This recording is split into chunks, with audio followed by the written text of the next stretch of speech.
Hello everyone, I am Ugo here with Daily Ramblings number 4. This is August 6th, 2012. And August 28th is when I turn 22, so yeah, if you guys want to send me some birthday gifts or something. Too bad, because I'm not giving out my address. But if for whatever reason you want to gift me something on Steam, which I probably won't play, because you guys know that I have a lot of gifted games from many of my previous viewers on Twitch, and I never actually played them, so I feel kind of bad about that. That's why I don't like people gifting me stuff. Um, if you want to gift me something from PayPal, uh, I've tried to kind of gotten over the fact that, I probably won't make an income off casting anymore, so I'm just trying to steer away from other people's generous donations. Yes, I work a shitty job. Yes, it's awesome to have, like, totally generous in donations, especially from one of my viewers. His name is Tegazumi, and he's awesome. He's donated like $200 to $300 every month or so, just so I can like enjoy anime conventions. Like I just put up a chip in just for like anime, like for Anime Expo 2012, and he gave me like 300, I think, which is pretty amazing. Like just some random dude on the internet I've never really talked to before. And I'm just really thankful that, there are people out there who appreciate, I guess, appreciate my presence on Twitch and just casting all the time for them. So, thank you so much. But I'm just, like most birthdays, just gonna just take it like any other day. It's not really gonna be any different. My parents might buy me a cake or something, but sure, I like cake. Alright, I'll take it. But I don't want any gifts. I'm that kind of guy. I just feel kind of bad if I kind of impose people to buy gifts for me. I mean, that's such a long time ago. I stopped getting gifts when I was like 14 or 15. I stopped caring about my birthday, which sounds kind of sad, but I'm past 21. 21 is like the big landmark for anybody. That's like the legal age for drinking in most states. So that's pretty much when you're like a full adult and you can just do anything you want, really. And after that, you just get older and older. And things I don't like getting older. After seeing all the old people that I have to help at Burgerville, it feels bad, really. What if I don't actually, in theory, don't find a girlfriend or a wife or have a family at all? I'm 60 years old. I'm still sitting here doing this stupid blog, and it just depresses me. I know everyone's like, "Oh, dude, you gotta be more optimistic, man." I'm just saying in theory, but it could happen. It could happen. Not everyone, has the best stroke of luck ever when finding the love of their life. It's something you have to really put some time and effort into, like finding that person and making sure they are the right person. Because lots of relationships fail, like a lot. We're probably, I don't know. I'm not a relationships expert, but I am sure you guys will agree that, yeah, it's hard finding that right person. There's always something that just ruins a relationship somehow. And one little mistake can just crush your dreams of ever having a family with that person. I don't know. Enough of my epic speeches about families. Screw that shit. Let's get to work. Work as in Burgerville work. And oh, before I get to that, yes, this widescreen, I just tried this new option out on my webcam. It's supposed to be 720p. Oh, there's more space, but I think it's just stretched out. But I might as well utilize the space that I have that I'm using for XSplits. So there I am, widescreen, cool. All right, got that out of the way. So work was interesting today. So I opened, 6 a.m. to 2 o'clock, whatever. Kind of tired. I only went off for like 1 hour sleep because I was playing Daisy all night last night, which was pretty fun. Um, and like, it's like, oh, I gotta open. It's probably with the Big Papa, which is the general manager, um, and my usual Hispanic boy, not boy, He's a grown man, definitely older than me. Trying to think of a nickname for him. I'm not prepared to call him any nicknames. We'll just call him the Hispanic Grill Cook for now. The Hispanic Family Man. There we go. We'll call him Family Man. He's quite a family man.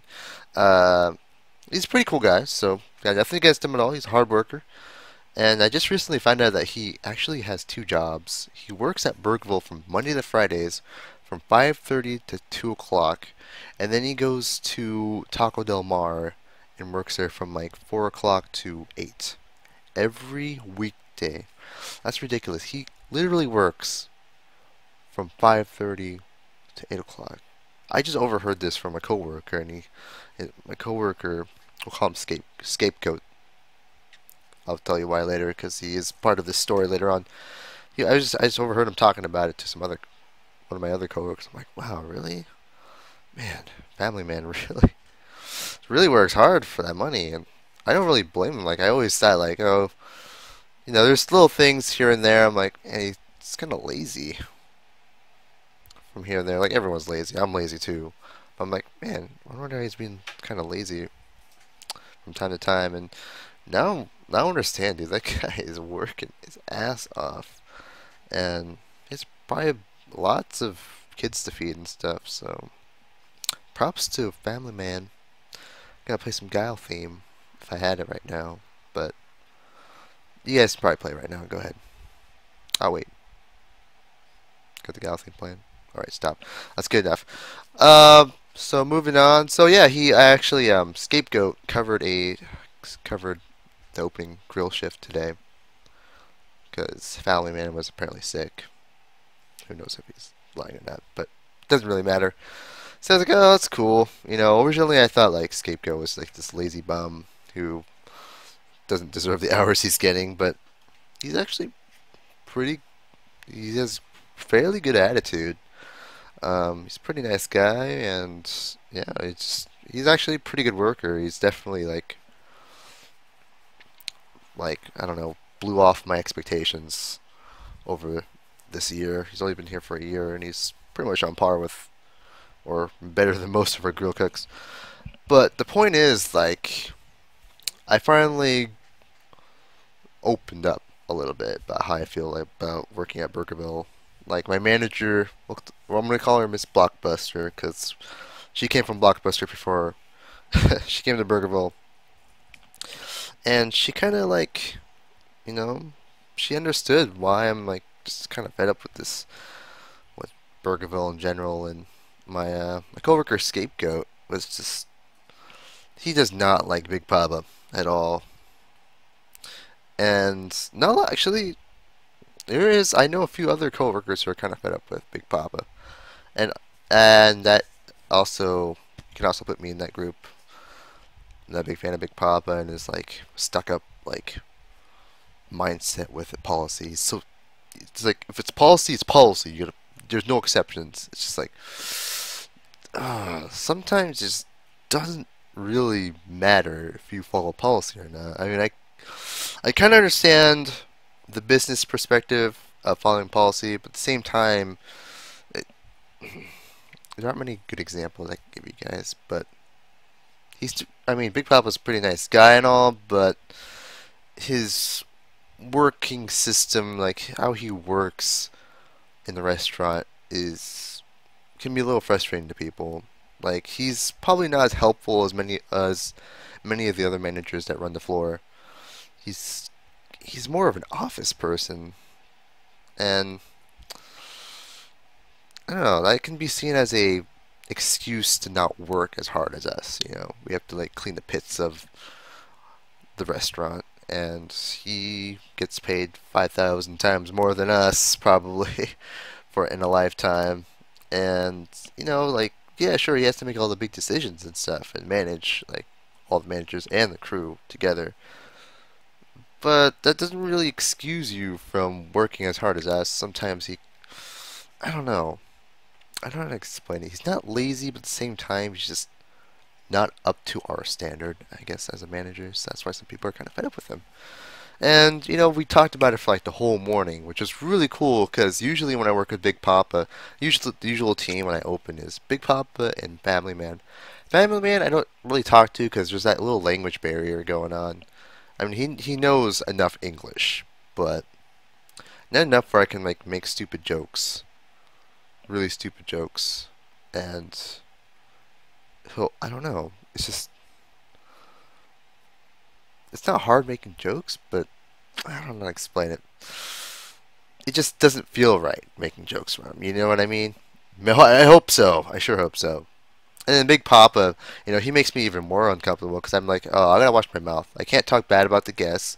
I can't talk like I hate Burgerville because I hate Burgerville. But what can I do? I hate Burgerville, but I have to keep it to myself because one time I really wanted to be a manager, but now I don't. I'm like dead set on not becoming a manager because I don't know. I don't feel it. I've been wavering back and forth. This is like the 8th time where I'm like, I'm not gonna become a manager. Will it stick this time? Who knows? But the more I've been talking to my coworkers about how they feel about Burgerville, the more I begin to step away from that responsibility that I felt I needed to have as just a lowly crew member who aspired to be a manager, but managers don't make that much more money than a crew member. It's really sad. They have to work 5 times as harder, and it's just a lot more frustrating. And team managers, which is the step up from crew member, which is what I am, is only like $1. I make $9.30 an hour. Minimum wage is $8.80. I used to be getting 25 cents per year raises, but inflation increases the minimum wage by about 20 to 30 cents.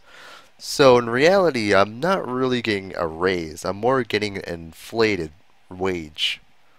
So it's not much of a difference, which is really sad. And back then, like when we had a new Big Papa, he was totally okay with giving us an extra raise because we were working so hard. We're like, oh wow, everyone's getting a 25-cent raise. That's crazy. And it's not even like it was only like 2 months after we got our official like yearly raise. Like wow, that's really cool. So I pretty much got like 50-cent raise in 1 year. All right. I was kind of hoping that was going to happen again, but he's like, nope. I honestly thought a quarter raise was the maximum, but apparently by policy it's 20 cents. And Big Papa being stuck about policy, 20 cents, and that's it. Even if you're the hardest worker and you work harder than everyone else, like, okay, so I have this guy. This guy works with me. He's been working there for about 4 or 5 months. He's worked at Burgerville before. Okay, so he knows most of the stuff, and he's a pretty smart guy when it comes to, food service. He works grill, and the first month he worked with us, he was just like that, man. You didn't need to teach him anything, and he's like, a, he's a freaking ninja. I can't explain how fast this guy is. He just knows how to make every single thing he does as efficient as possible. That's how awesome this guy is. And guess what? He gets paid minimum wage. I was like, okay, that makes sense. I mean, like, it's just how they started. Everyone's gonna start at minimum wage. Seems fair to me, right? Because you kind of have to prove yourself that hey, I deserve a little bit more than the other guy. But how Burgerville works is that the policy is that you can only get one raise per year, no matter what. And I've seen exceptions. I'm pretty sure that I've known people that have actually gotten more raises than I have, and they make more money than me, even though I've been working longer than they have at the same location, which is interesting and kind of unfair because I work equally as hard, if not harder. That's just my speculation, though. Maybe I don't. I don't know. I feel like I'm a pretty hard worker. Everyone says I am. But anyway, so yeah, he still makes minimum wage, and when the raise, the what do you call it? It's when you interview every crew member and go over like their performance. Anyway, let's just call it performance interview. I forgot. I totally forgot the term for it. And that's when you talk about your raises and stuff. And he only gets a maximum of a 20-cent raise, even though everyone knows this guy's like the best grill cook they have. He's a quiet Chinese guy, friendly though, very friendly, and he just doesn't complain about anything really. He keeps all his complaints to himself. He's not annoying to anybody, and he's just bam. He's even better than me, and I've been working there for like 3 years. He's just godlike, dude. And it's just sad to see that he's still making less than I do, because I seriously think he should be making at least $10 an hour, as much as a fucking manager, because that guy works hard, man. And he's just willing to do anything you tell him to, as long as it's reasonable. I mean, all the work I do is fairly reasonable, so anything in my reach is probably in his reach as well. Give that goddamn guy $10 raise already. But Burgerville's cheap. The fast food joints. Fast food joints are horrible when it comes to like actually making a living off of it in the long run. Don't do it. Only do fast food if you really need the money, and it's just a temporary cause. I've been working there for over 3 years, and I was kind of considering making it like maybe staying there for like 4 or 5 or 6 years, and possibly being a manager by like next year or so. But when I think about it, it's just not worth it, because people come and go, and there's so many young people on our crew staff. There's always people going and people joining, and most of the people that do join are young. And then you have to retrain them, and they'll probably leave like 3 months after they're like fully trained, because they're like a seasonal worker or something stupid like that. It just seems like a waste of time having to retrain every single retrain like a group of people when they're gonna leave like a year later. I don't know. I don't really see the merits of becoming a manager besides fluffing up your resume, which is what one of my old managers that used to work in my restaurant would tell me. He's like, you should become a manager. It looks really good on your resume. I'm like, yeah, that's a good idea. But I'm an underachiever, and I say screw that. It's gonna be way too stressful for me. I think I'm content with where I am right now. I'm still working 40 hours a week, and I probably make almost as much as a manager who's starting out as a manager. It's kind of sad. I'm only probably making like $1 less than a manager, so it tells the point. I could get away with more stuff if I'm not a manager, so I might as well just not be a manager, right? And I have other excuse me. I feel like I have enough connections to the point where I can probably obtain another job within 2 months of like leaving Burgerville. And if not, I'll just go find some other fast food place to work at that's closer to my house or something until I do find another job. Because I do have good references and I have experience, so that's experience is the most important thing when it comes to a resume. Oh, I've been talking a lot. I really didn't want to go too off topic, but daily ramblings, it's what they are for. Anything that comes to my mind, just want to express to the world of 9 subscribers. 2 of which actually watched the whole videos. Thank you so much. And overall, Miss Blockbuster and Scapegoat definitely made opening a little bit more enjoyable. I probably already said that. I just want to say it again to emphasize that I actually got to talk a lot during the opening shift. Usually I'm really quiet because I don't want to don't want to ruin my image as a good worker.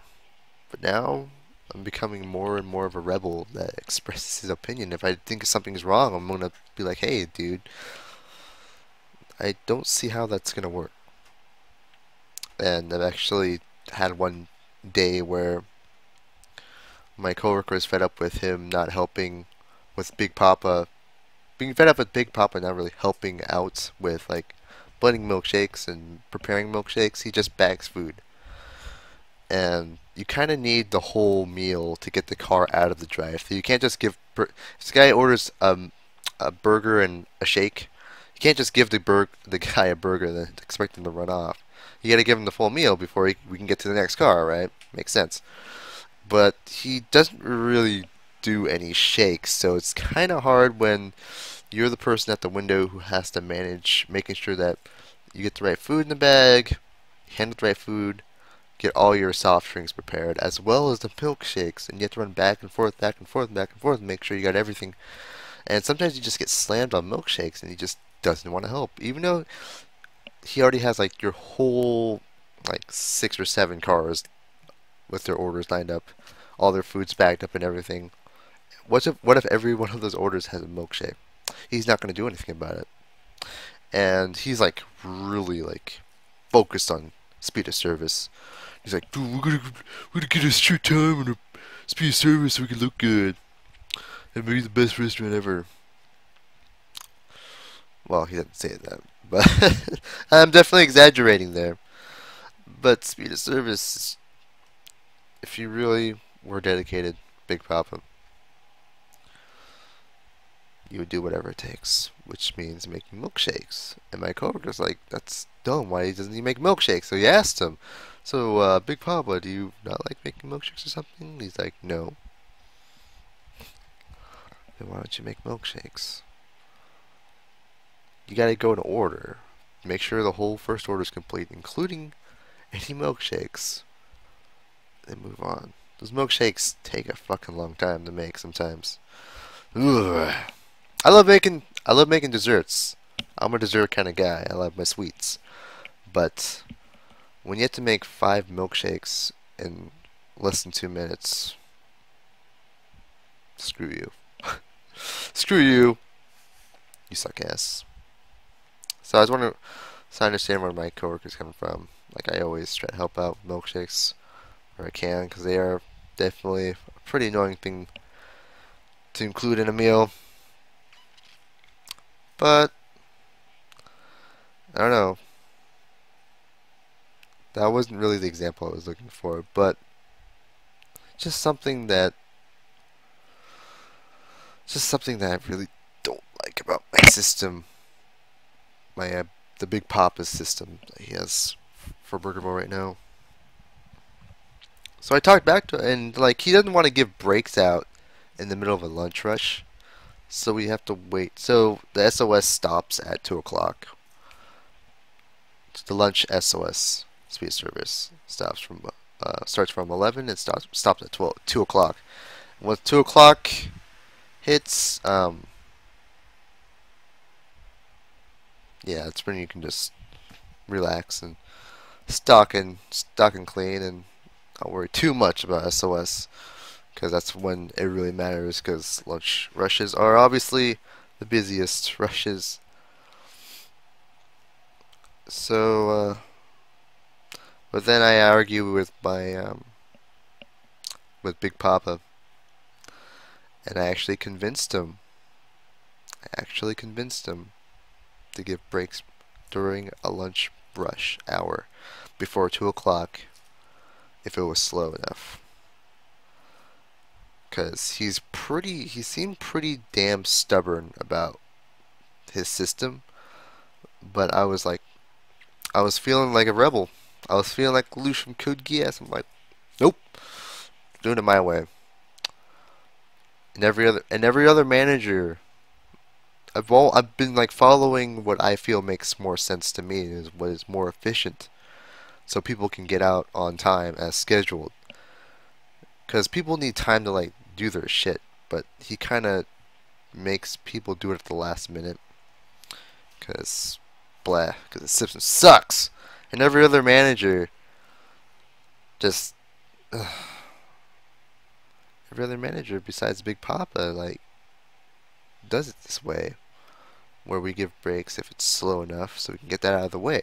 So we have to worry about it at the end of the shift when the person is trying to rush and hurry. I'm like, oh, I gotta be off at 2:30, man, and it's already 2:20 and nothing's been done yet. You know, you don't give them enough time to do anything, which is really unfair to that person. What's the point of making a schedule if people don't get out on time? I know how I explain it's really confusing, but I really hope you at least get the gist of it, what I'm saying. You know, it's basically, in summary, his system doesn't work most of the time, and nobody really speaks up because I think they're scared of Big Papa. But I've gotten to that point where I don't want to be a manager anymore, so I have really nothing to lose. I'm one of those people that don't necessarily need this job.